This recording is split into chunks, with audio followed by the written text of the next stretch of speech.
Hello, we are the two founders, and this is a detailed video on a solo trip to Koh Samui. Those who do not know where Koh Samui is, it's an island in Thailand. So stay tuned and let's explore the details. So I did this trip back in 2018. Overall, I booked the ticket to and fro in 27,000 INR, which was a round trip from India to Koh Samui via Singapore. There is no direct flight to Koh Samui, and you will find connecting flights either from Bangkok or from Singapore. If you're planning to travel from any part of the world, you can plan your trip accordingly.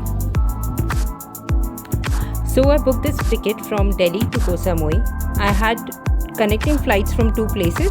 One stoppage was from Kolkata and then the other was in Singapore. So initially I had a flight from Delhi to Kolkata, then Kolkata to Singapore. Then there was a layover of 1 hour, and after that we had a connecting flight directly from Singapore to Koh Samui. So while traveling from India to Koh Samui, we had a very beautiful airport visuals in Koh Samui and also in Singapore. I had a layover of only 1 hour in Singapore, so I didn't find any much time to visit the airport since it's very beautiful. So I would suggest that if you have a good layover time, you can have a lot of visuals, you can have a good visit to the Singapore airport. It is one of the most beautiful airports in the world. And once you reach Samui airport, you will be amazed with the view, how it is constructed. Now let's talk about visa and immigration, which is one of the most important part of any of the trip you plan. Prerequisites required for visa at Samui airport are as follows. You will be requiring a fee of 2,000 Thai baht, which is payable at the counter of Samui airport, and it can only be paid in cash in Thai currency. 2 passport size photograph. Make sure you have vaccination certificate ready available in your phone. To and fro flight tickets and your details of your hotel booking, which can be asked at the immigration counter. Let's talk about currency. So the currency used in Thailand, all over Thailand, is Thai baht, which is also used in Koh Samui as well. You will typically get a better exchange rate for Thai baht when you are in Thailand, anywhere in Thailand by means. So we recommend you getting a small amount of local currency before you travel to Thailand or to Koh Samui, because at the time of your visa arrival and few money expenses, you at least need a small amount of Thai baht, so you can get yourself currency exchange before you travel to Koh Samui, and then further you can get it exchanged within Koh Samui itself. There are numerous bureaus and currency booth exchange around Koh Samui. However, you will need a passport when exchanging foreign currency for Thai baht. ATM tends to offer better rates than most currency exchanges. So this is the cheapest and the most convenient way of getting local currency in Koh Samui. However, most of the shops and restaurants accept payment by credit and debit card as well, although often apply a surcharge as per your bank rules and regulations. For this reason, we would advise you paying in cash rather than handing over your debit or the credit cards when you are paying for things in Koh Samui. Let's talk about SIM in Koh Samui.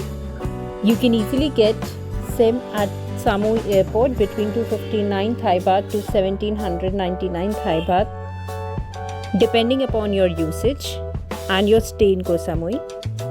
There are pretty good networks like AIS Thailand, TrueMove, HND Tag Thailand. The validity of SIM card ranges from 7 days to 180 days. Since we have talked a lot about Koh Samui now, so let's talk about the accommodations in Koh Samui. There are few places like Chaumont, Lamai, Boput, Chawang, Mai Nam. You can have your hotels within these places. I stayed back in Boput in Chavacabana. Boput was one of the place which gives you a traditional feel in Koh Samui. It is used to be an old fisherman's village with traditional shops and houses. Today, however, the area has developed much more like touristy feel, but it still remains different from other beaches towns in Koh Samui. This was a solo trip by me, but Koh Samui is since a gorgeous island located in Gulf of Thailand. So we, the two founders, are also planning a trip again to Koh Samui because of its beautiful destinations, beautiful beaches, and the fun activities as well. You can choose your own transport as per your convenience. I rented a bike. So renting a motorbike in Koh Samui is the easiest and the most convenient means of transport traveling in and around Koh Samui. Please note that an international driving permit is necessary if you want to drive legally in Thailand, especially in Koh Samui. Most of the accommodations in Koh Samui offer motorbikes rental services. Just go and check with your host or at your hotel desk and ask. To rent a motorbike in Koh Samui for one day, you will have to pay somewhere around $7 to $8. That is like approximately 245 to 250 Thai baht. And the gas is relatively very cheaper. The gas is just for 35 Thai baht. Koh Samui is relatively a small island and getting around is not that difficult thanks to all the available transport options in the island like Songthaew, motorbikes, taxis or cars. So here's an important tip which I would like to share it with you. When renting a motorbike, you will see that you will be asked to leave your passport as a guarantee. This is not at all a good idea since you never know when you will be needing your passport in and around Koh Samui. My recommendation is to offer to leave a little extra money as a guarantee to them. When I rented my motorbike in Koh Samui, I left somewhere around $50 in local currency in Thai baht, which is somewhere around 1,753 Thai baht. Since Koh Samui is in Thailand, mostly seafood and Southeast Asian food is available. However, vegetarian should not get disappointed at all. They have options but limited. Since I'm a vegetarian, so I explored a lot of dishes. Sweet potato with pesto. The other one was the vegan sushi sandwiches. Trust me, they were so good. Pad Thai and vegetable spring rolls were just mouth-watering. I was so tempted to try with avocado sourdough with vegan pesto as well. So you can also try vegetarian, Mediterranean meze platters, vegan tacos as well. Koh Samui, being the second largest island in Thailand to visit, doesn't only attract tourists with its beaches but also with other places. We visited Koh Samui for 4 days and we covered Koh Samui almost with every places like Wat Phra Yai. It was a big Buddha temple.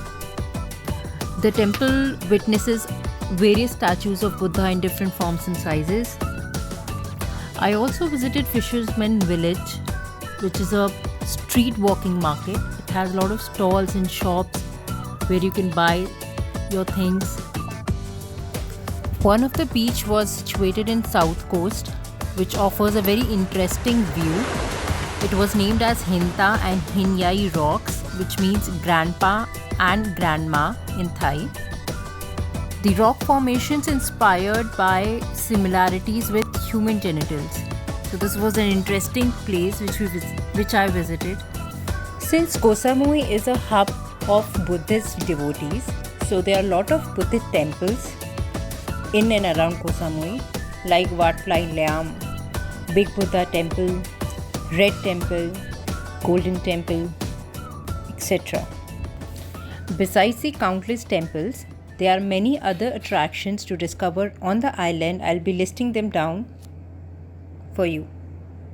While exploring the destination of Koh Samui with different attractions, you can also have a look over with a lot of fun activities like snorkeling, paragliding, elephant tracking, sea walking. Island hopping is also one of the most recommended things to do in Koh Samui. Windsurfing, jet skiing, paragliding.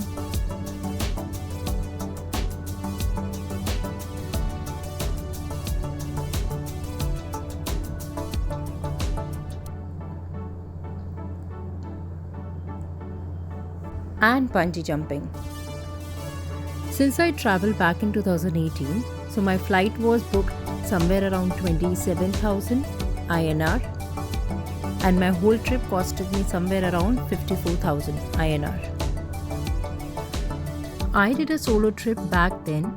Now we both are planning a Koh Samui trip together, and when we checked the flights prices, we found them a little bit costlier now, but the hotel accommodations and the local transport are still the same and even cheaper sometimes.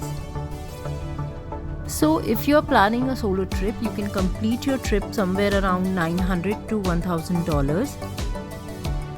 As the availability of hostels have increased, that could bring down the accommodation cost.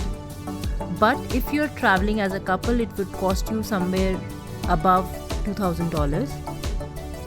So you can plan your trip accordingly. I hope I have summed up everything in this video. If you think there is something left, kindly let us know in the comment section below. We will try to answer to your queries, and we will also try to create shorts and detailed video on subtopics that I discussed here. So we will meet you in our next vlog. Till then, bye bye, take care. Thank you for watching.